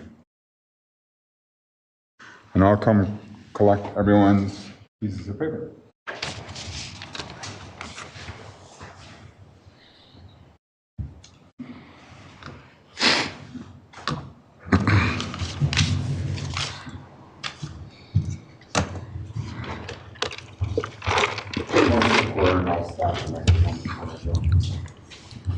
Speaking of this is Chicagoland, can I get one more piece of paper? And just, again, one quick word. We're able to do a secret vote tonight because no decision is being made. We're simply kind of, going through our opinions of the initial. When official votes are being made, those will all be made open and public. So, okay.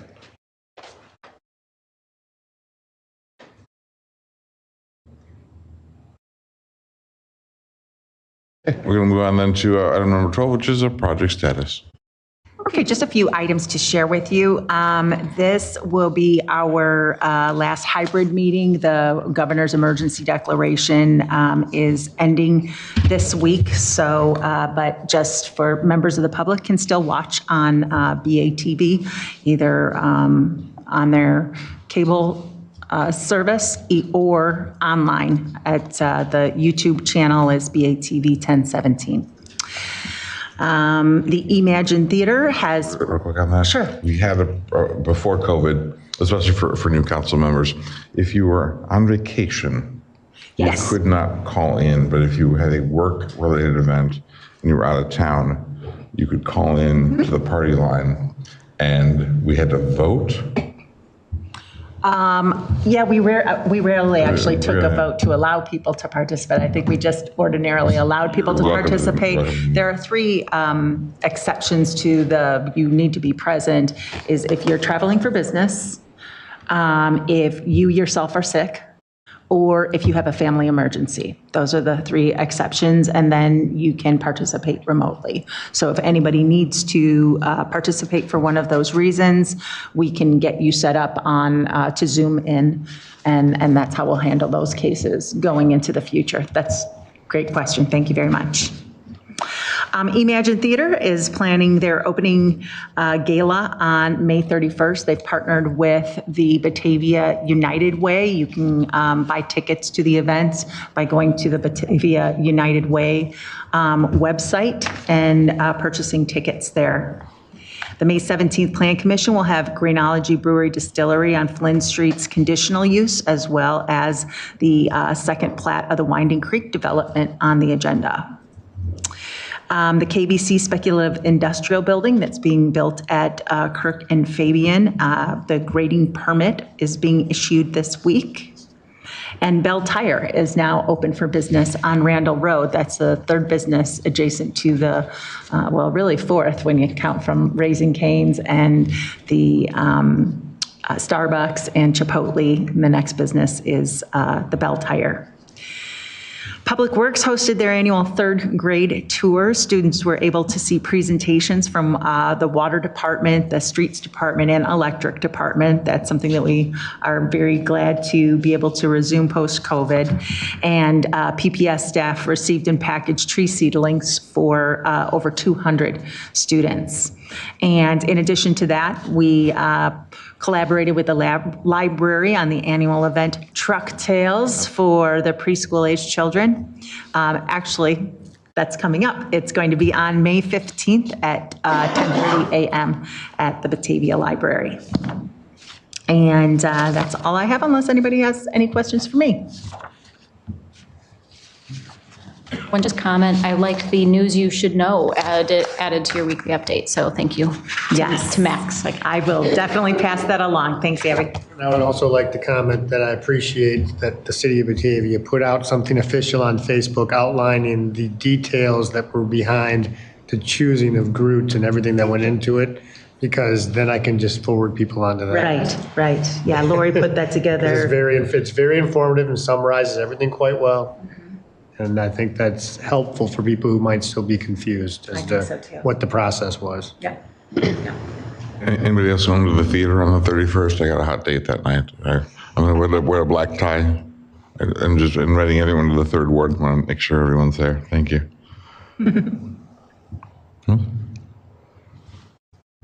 Another, should I, is this, okay.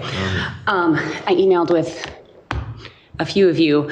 I saw my son almost get hit by a car on Deer Path, biking home from school on Bike to School Day. Actually, it was 2 days before Bike to School Day, and then I rode with him on Bike to School Day, and the area is so dangerous. And we claim to want to prioritize safe routes to school. So I wanted to see if we could, Gary, I know I talked with you, get a sidewalk on Deer Path bumped up on the priority list. I know it's not easy, but no children north of Main Street have a safe route to Grace McWayne. They don't. They have a very dangerous route. There's a curve on Deer Path where cars cannot see what they are turning into. Oftentimes there's a child on a bicycle or an adult on a bicycle. Also sometimes me. All of that, I've been running with a group of people and have had cars come very close. That curve where there is no sidewalk on either side is so dangerous. And there is a light at Deer Path in Maine now with sidewalks that extend a little bit past it, but they end. So I don't know. Gary, I know, thank you for the work you've done looking into this and getting the information. I know it's not easy.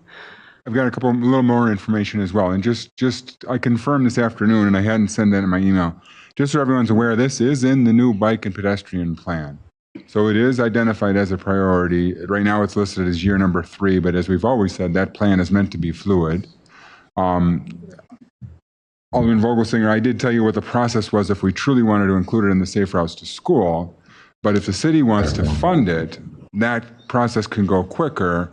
We will just need to deal with, on the west side, the property owner, because we don't have sufficient right-of-way there to actually install the path. After I read your email, I drove that way home from work, and it is such a small stretch that's missing there, especially.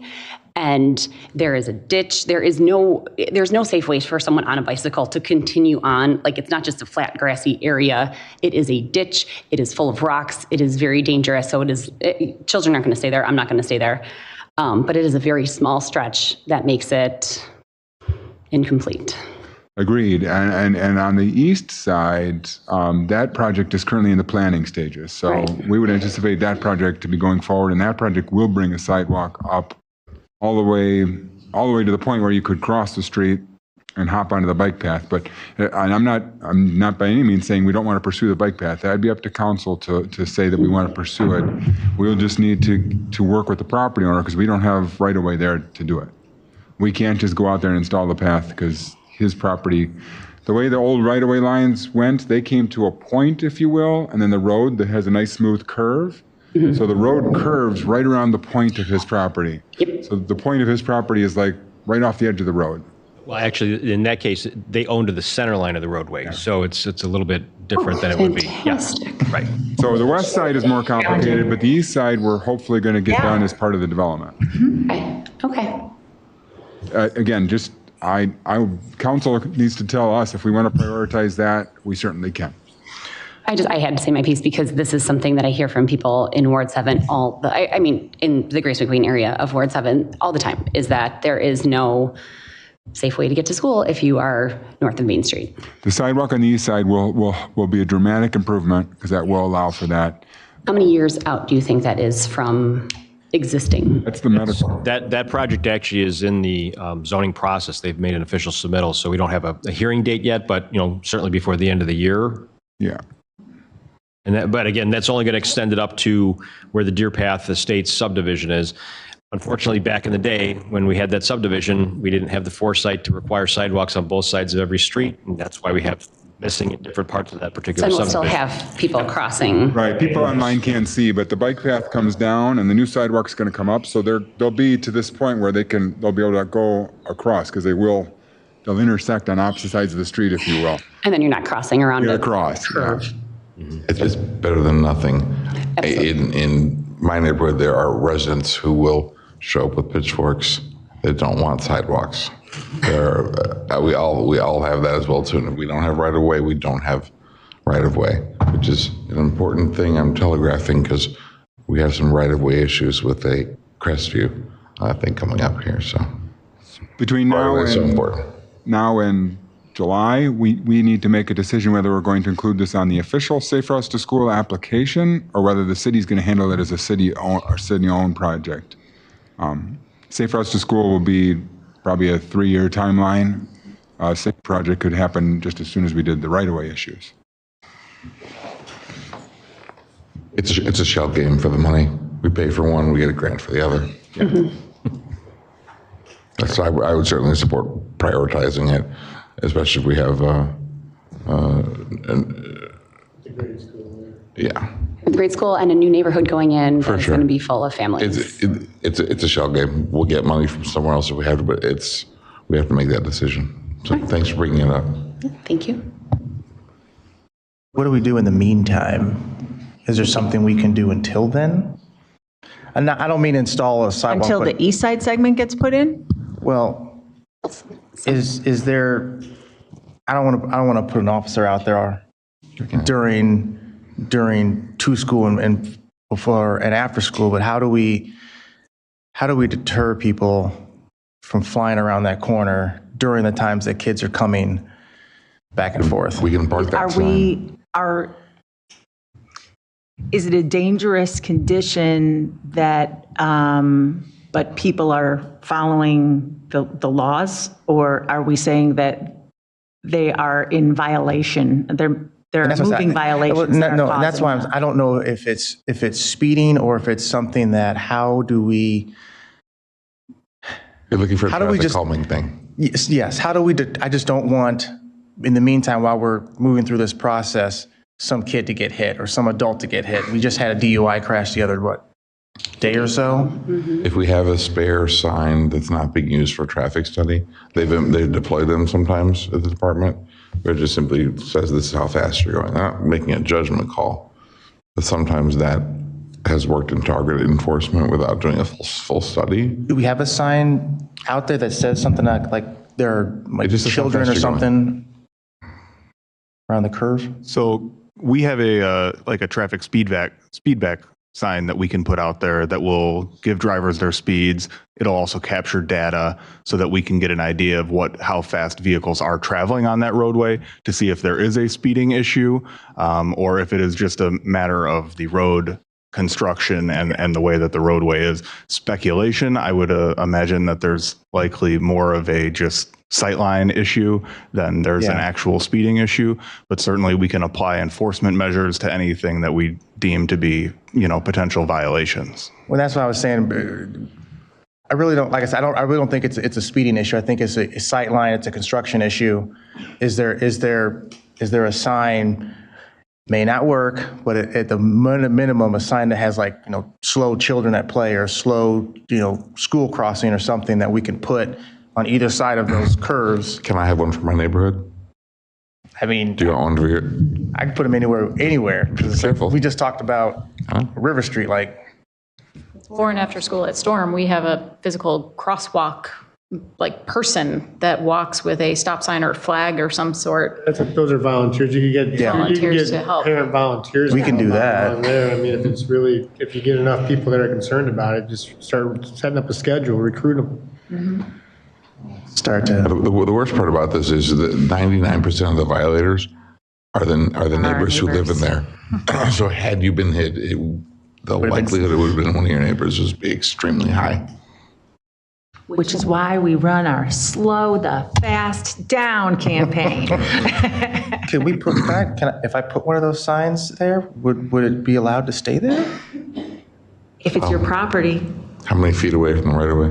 That's what I'm trying to figure out. Yeah.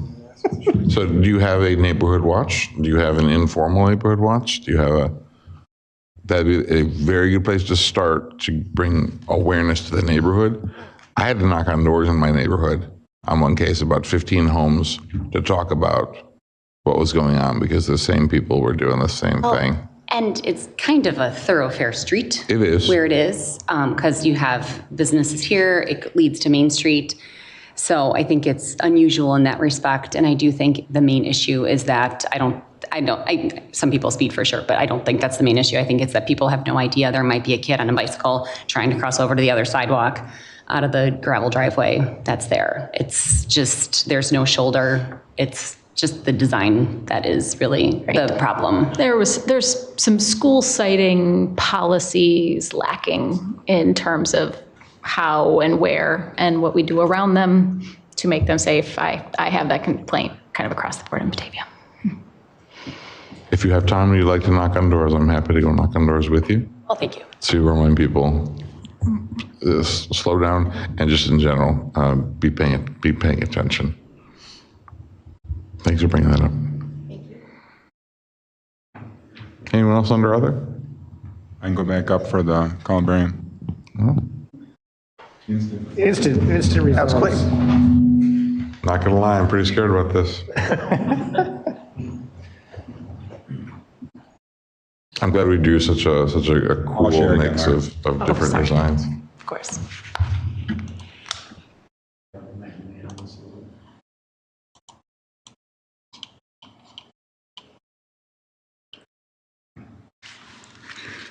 So two of the submissions, let me start over. One of the submissions received 6 votes. 2 of the submissions received 5 votes. So that's 3 of the submissions that received, all with larger numbers of votes. So one option for council would be to go all the way down to 3 submissions. If you'd rather stay at 5 submissions, there were 2 additional submissions that each received 3 votes. So we have a 6, 5, 5, and 3, 3, if that's what you would choose to do, or you could just do the 6, 5, and 5. Before even seeing who they are. What's that? Before even seeing who they are. Yeah, I haven't shown you what they are yet. The concept of having us select 5. Well, I mean, because there are, 6 people who aren't here? I've selected like 9 of these in my career. I'm not interested in them. I think 3 is good. What's that? I think 3 is good. Let's narrow it down right away. That's why I'm asking the question. Can we see the top 3? There's a lot of people not here. There's a lot of people not here. This way they don't have to All worry right, let's about do this then. I'll run you through the top 3 if you want to see the other 2. See where we're at, we'll say, you can see the all other right, 2. fine, we'll see 2 more. So these are the top 3 in no particular order. Number 2 was one of them. So benediction. Oops, sorry, that's that wheel. Number 3 was also one of them, which is the eternal flame. And then number 5 was one of them, which is Genesis, which is this one. Those are your top 3. If you're satisfied with those 3, or if you want me to show you the next 2, I can show you the next 2 as well.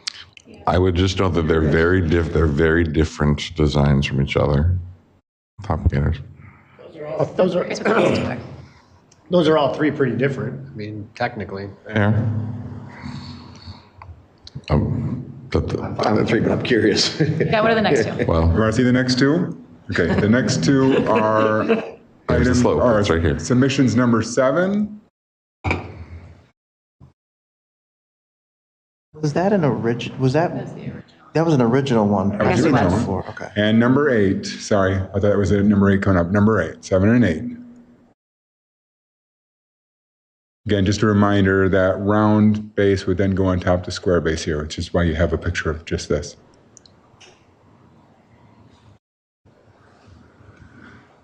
Process, we're voting next.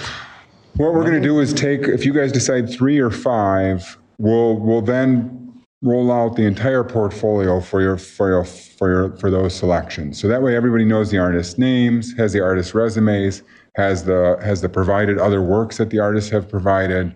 This way they can vote on an entire package. Right now we're trying to do first glance voting tonight. So top 3 is what I recommend. I am still at number 5 because now I want to see the full portfolio and like read about the artists. Based on what we've seen, these are all really great submissions. It'd be my general suggestion is that can we see the portfolios for everybody? It's Of 9? no. Are all the top 5 vote getters people who have had public art play? We're not the first community for anyone, are we? Oh, in fact, one of the criteria was that they have experience. So there's varying levels of experience. I can fairly say that. So yeah, because the issue we had with a couple of the designs were they look great, but they're not going to look great in 5 years. These are 50-year designs, at least. We don't want to be doing maintenance on these. Yeah, these are or with a toothbrush in them, like cleaning out in the crevices. You don't want to do that. I'm thinking a cemetery like Resurrection in Chicago, which is 100 plus years old. So fair.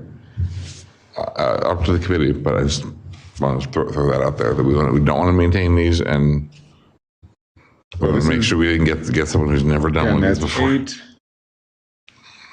7. I don't mean to rush through anyone's submissions, so I'm going to try and go slow. Then 5.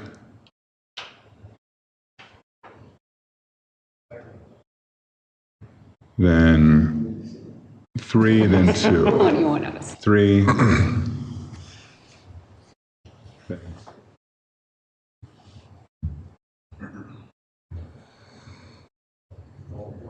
Take a vote, 3 or 5. That's the only thing we're deciding. Yeah, that's all you got to decide right now is 3 or 5. Okay, who wants top 3?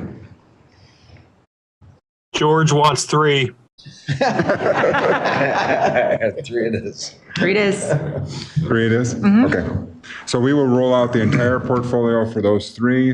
Then it'll become, we'll also invite the public to comment at that point in time, and then we'll circle back to you. One last time, I will thank all of the artists. I will personally write them and thank them all once we're done with this process. But while the process is ongoing, we'll do it. It's such a subjective thing. My father was an art teacher. I appreciate art and I collect art. It's not for everybody, and not everyone agrees. And no matter what one we select, people are going to hate it. Someone's going to hate it and someone's going to love it. Yeah. Yeah. Yep. No doubt about it. I think those 3 are very diverse. I'm so happy we drew such a diverse crowd of different types of artwork too. It's gorgeous stuff. And as we said in our request for proposals, the cemetery is intended to be open to everyone. So, and just the selections you've made are a variety. So it's right in the spirit of the cemetery. Yeah. Anyone else? I guess if there's no one else on our other, I would we move to number 14 where we're going to have an executive session. So I would entertain a motion to go into executive session to discuss land acquisition and setting the price of land for sale. So moved. Motion and a second. Please call the roll. Miller, We're now expecting a decision. Vado Beck, Connolly, Chanzit, Aye. Solfa. Aye. Wolf. Barron. Lehman. Ayazi. Aye. Malay. Aye. Ewer. Aye. Saron. And Vogelsinger. Aye. Motion carried